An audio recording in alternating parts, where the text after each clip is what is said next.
Uttaranchal University, Dehradun, NAC A+ accredited university. ఎన్నికల్లో పోటీ చేసిన అభ్యర్థుల భవితవ్యం ఈవీఎంలలో నిక్షిప్తమై ఉంది. జూన్ 4న ఓట్ల లెక్కింపు ప్రక్రియ ప్రారంభం కానుంది.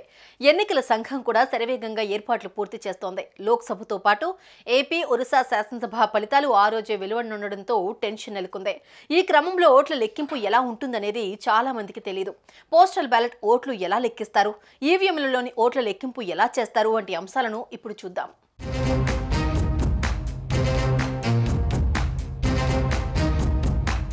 ఎన్నికల్లో పోటీ చేసిన అభ్యర్థుల భవితవ్యం మరో 5 రోజుల్లో తేలనుంది.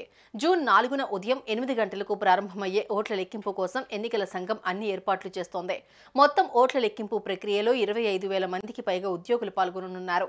వీరందరికీ 2 రోజుల శిక్షణ ఇవ్వనున్నారు. ఆ తర్వాత ర్యాండమైజేషన్ ద్వారా ఉద్యోగులను నియోజకవర్గాలకు కేటాయిస్తారు. మొత్తం ఈ ఓట్ల ప్రక్రియను నిశితంగా పరిశీలించడానికి 175 అసెంబ్లీ నియోజకవర్గాలు, 25 పార్లమెంటరీ నియోజకవర్గాలకు ఒక్కొక్కరు చొప్పున మొత్తం 200 మంది కేంద్ర పరిశీలకులతో పాటు 200 మంది రిటర్నింగ్ ఆఫీసర్లను నియమించారు.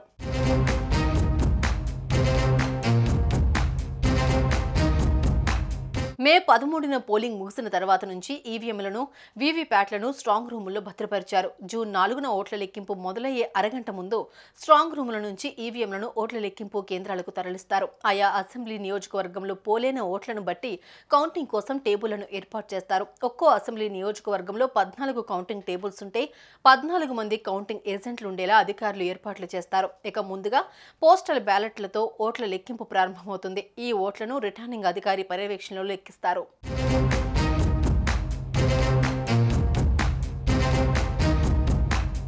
పోస్టల్ బ్యాలెట్ కౌంటింగ్ ప్రారంభమైన అరగంట తర్వాత ఈవీఎంలలో పోలైన ఓట్ల లెక్కింపు ప్రారంభమవుతుంది.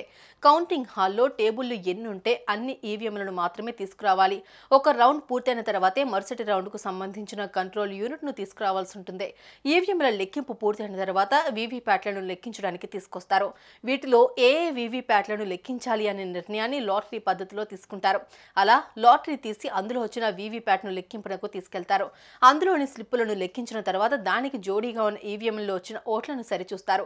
అందులో ఏదైనా వ్యత్యాసం వస్తే వీవీప్యాట్ స్లిప్పులను మరోసారి లెక్కిస్తారు. అప్పటికీ కూడా లెక్కలో తేడా ఉంటే వీవీప్యాట్ స్లిప్పుల సంఖ్యనే పరిగణలోకి తీసుకుంటారు. ఇదిలా ఉంటే ఈవీఎంల లెక్కింపు పూర్తయ్యే సమయానికి ఎవరికి ఎన్ని సీట్లు వచ్చాయి అనేది అనధికారికంగా అర్థమవుతుంది. కానీ వీవీప్యాట్ల లెక్కింపు తర్వాత ఈ ఫలితాలు అధికారమవుతాయి.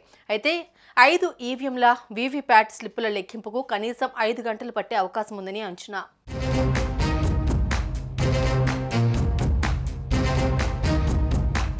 ఒక రౌండ్ కౌంటింగ్ పూర్తయిన వెంటనే వాటి ఫలితాలను అధికారి ప్రకటించాడు. ఒక రౌండ్ ఫలితాలను ప్రకటించాలి అంటే సదరు అధికారికి 30 నుంచి 45 నిమిషాల సమయం పడుతుంది. అందుకు రౌండ్ పూర్తయిన తర్వాత అంతా సక్రమంగానే జరిగిందని అంగీకరిస్తున్నట్లు స్వతంత్ర అభ్యర్థుల సహా అన్ని పార్టీల ఏజెంట్లు, కౌంటింగ్ ఏజెంట్ల సంతకాలు తీసుకోవాలి. ఆ తర్వాత మైక్రో అబ్జర్వర్, కేంద్ర ఎన్నికల పరిశీలకుల సంతకాలు కూడా తీసుకోవాలి. ఆ తర్వాత ఏవైనా ఈవీఎంలోని ఓట్లను ఎన్నికల పరిశీలకుడు రికార్డులతో సహా పరిశీలిస్తారు.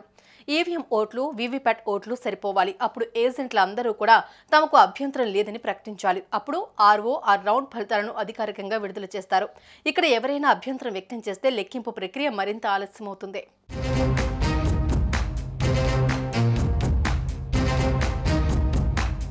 ఓట్ల లెక్కింపు తర్వాత డేటాను కంట్రోల్ యూనిట్ మెమరీ సిస్టంలో సేవ్ చేస్తారు.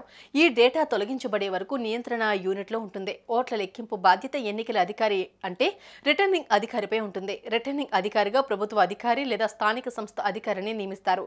ప్రతి రౌండ్ ఫలితాలను కేంద్ర ఎన్నికల సంఘం అందుబాటులోకి తీసుకొచ్చిన సువిధ యాప్లో నమోదు చేసిన తర్వాతనే ఆర్ఓ ఫలితాలను ప్రకటించాల్సి ఉంటుంది.